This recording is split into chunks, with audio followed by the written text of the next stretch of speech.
Berpotensi ricuh, pemangku hak ulayat dan Nokape LSM pertanyakan eksistensi YDPK soal 1.500 KTP tolak tambang PT DPM. Warga Lingkar Tambang mulai resah dengan beredarnya isu 1.500 KTP yang menyatakan penolakan atas investasi triliunan rupiah, PT Dairi Prima Mineral atau PT DPM di Parongil, Kecamatan Silimapungga-Pungga, Kabupaten Dairi, Sumatera Utara. Akibatnya, pemangku hak ulayat, gabungan Nokape, LSM dan KNP termasuk tokoh perempuan yang tergabung dalam Forum Masyarakat Lingkar Tambang bertindak. Mereka mendatangi kantor Kecamatan Silimapungga-Pungga, Kabupaten Dairi, Sumatera Utara, di Parongil, Rabu, 17 November 2021, petang kemarin. Kedatangan itu mempertanyakan hal eksistensi dan legalitas Yayasan Diakonia Pelangi Kasih atau YDPK kepada Lurah Parongil, Tri Sinaga dan juga Camat, Horas Pardede. Mereka juga mendesak pemerintah agar segera memanggil, mempertanyakan dan bertindak tegas jika benar keberadaan YDPK telah menyalahi aturan sesuai perundang-undangan yang berlaku.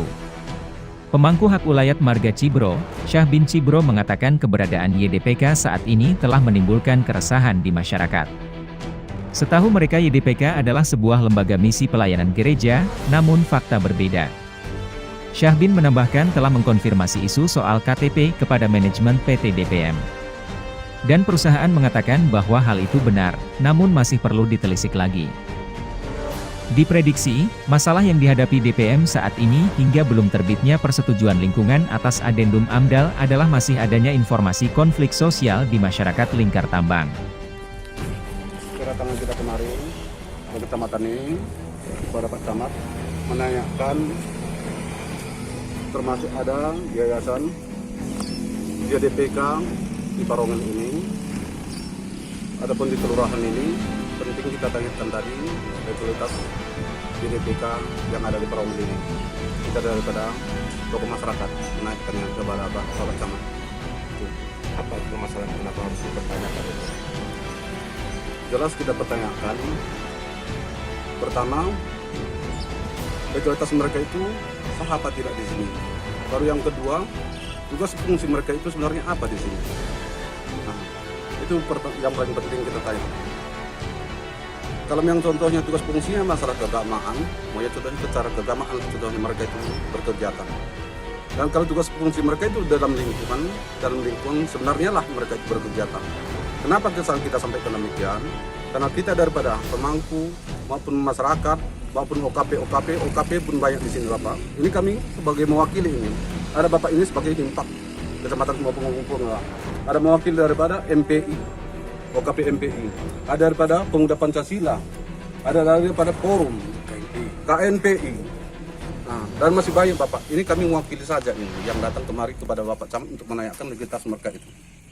Lurah Parongil, Edi Sinaga mengatakan dalam catatan administrasi di kantor Lurah Parongil, bahwa keberadaan domisili YDPK sebagai lembaga belum pernah ada tercatat.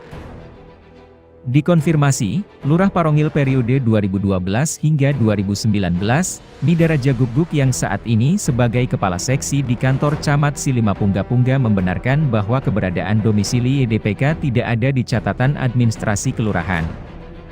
Terkait dengan keberadaan Yayasan Diakonia Pelangi Kasih di Kelurahan Parongil, sejak saya menjabat lurah selama ini, kalau sejak Tahun berapa Bu? Sejak 2012 Sampai 2019. Sampai saat itu secara yayasan tersebut belum pernah melaporkan keberadaannya secara yayasan. Hanya para pekerja di sana pada terakhir jabatan saya di 2019 itu, bahwa para pegawai di sana kami wajibkan untuk melaporkan diri untuk keberadaannya yang tinggal di wilayah Parongil.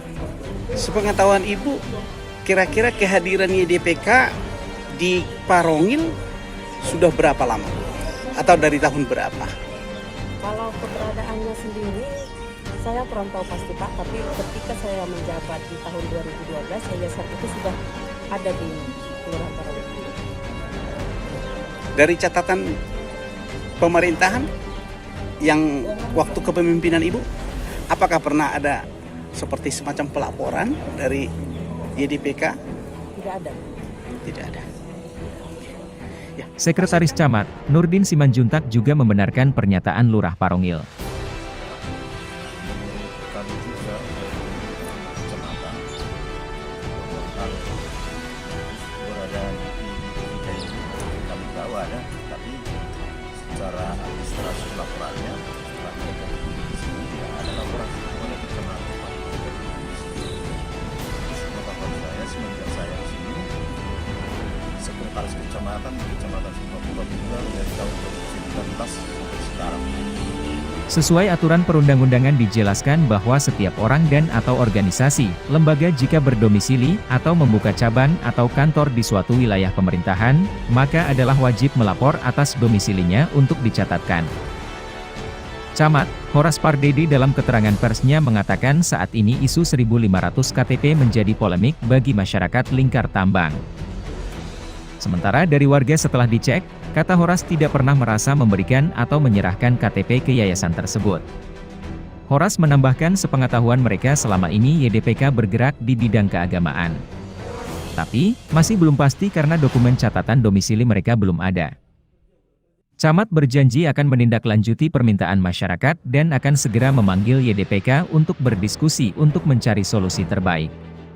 Kalaupun solusinya tidak bisa diambil di tingkat kecamatan, maka hal ini akan disampaikan ke pimpinan. Jadi ini adalah mewakili masyarakat Lingkar Tambang, yang hadir ini adalah termasuk mewakili keseluruhan saya lihat.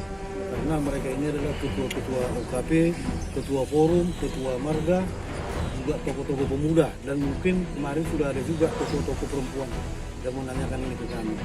Jadi mereka ini merasa keberatan yang pertama karena adanya KTP sebanyak 1.500 orang yang disampaikan oleh satu yayasan kepada Kementerian Lingkungan Hidup mengatakan mereka tidak menerima tambang. Sementara mereka ini satu pun merasa tidak pernah memberikan KTP. Mereka inilah sebenarnya masyarakat Lingkar Tambang itu. Dan saya tahu itu daftar pemilih tetapnya di desa itu pun 1.200-nya. Kok bisa pula ada yang punya KTP sebanyak 1.500 orang? Itu jadi tanda tanya juga. Kenapa yang dipertanyakan masyarakat sungguh masuk akal juga bagi kami. Kenapa yang kami tahu itu yayasan diakonnya itu, tetapi ini tidak pasti ya. Tapi dari namanya kami bisa menilai ini bergerak di bidang keagamaan. Namun yang kami lihat belakangan ini malah bergerak di bidang secara politik antara adanya investor dan tidak. Itu yang mereka pertanyakan, dan kami juga berharap kepada masyarakat karena masyarakat adalah yang harus kita berikan kesejahteraan, kita jamin pembangunannya, kita jamin masa depannya, sehingga kami juga akan berniat memanggil pihak yayasan diakonnya untuk melakukan mediasi, mencari solusi terbaik. Kalaupun nanti ini solusinya tidak bisa didapat di kecamatan, mungkin akan kami tindak lanjuti ke pimpinan kami. Demikian, Pak. Untuk diketahui pada Senin, 1 November 2021, sebanyak 60-an perwakilan warga, pemangku hak ulayat, tokoh masyarakat dan tokoh perempuan serta gabungan OKP, LSM, membubuhkan tanda tangan di kantor Camat Silimapungga. Dalam acara diskusi tentang konsolidasi masyarakat Lingkar Tambang PT Dairi Prima Mineral, PT DPM. Dalam agenda tersebut Camat mengirimkan undangan ke YDPK, namun tidak satupun pengurus YDPK hadir. Berikut 5 poin berkesimpulan dalam berita acara diskusi konsolidasi masyarakat Lingkar Tambang, yaitu 1. PT DPM selama ini memiliki komitmen dalam usaha memberdayakan masyarakat Lingkar Tambang. 2. Mendukung penuh aktivitas pertambangan PT DPM selama yang dilakukan sesuai dengan kaidah pertambangan yang benar. 3. Masyarakat menuntut persetujuan lingkungan PT DPM agar segera dikeluarkan, sehingga perusahaan bisa beroperasi dan banyak membuat peluang kerja serta usaha bagi masyarakat Lingkar Tambang. 4. Menuntut agar pemerintah daerah bertindak tegas terhadap oknum-oknum kelompok dan lembaga yang mengatasnamakan masyarakat Lingkar Tambang. 5. Suara penolakan tambang PT DPM banyak berasal dari lembaga dan kelompok di luar masyarakat Lingkar Tambang. Hal tersebut sangat merugikan masyarakat dan pantas untuk diabaikan bagi para pemangku kepentingan dalam mengambil keputusan. Tim Liputan Gajah Toba News melaporkan.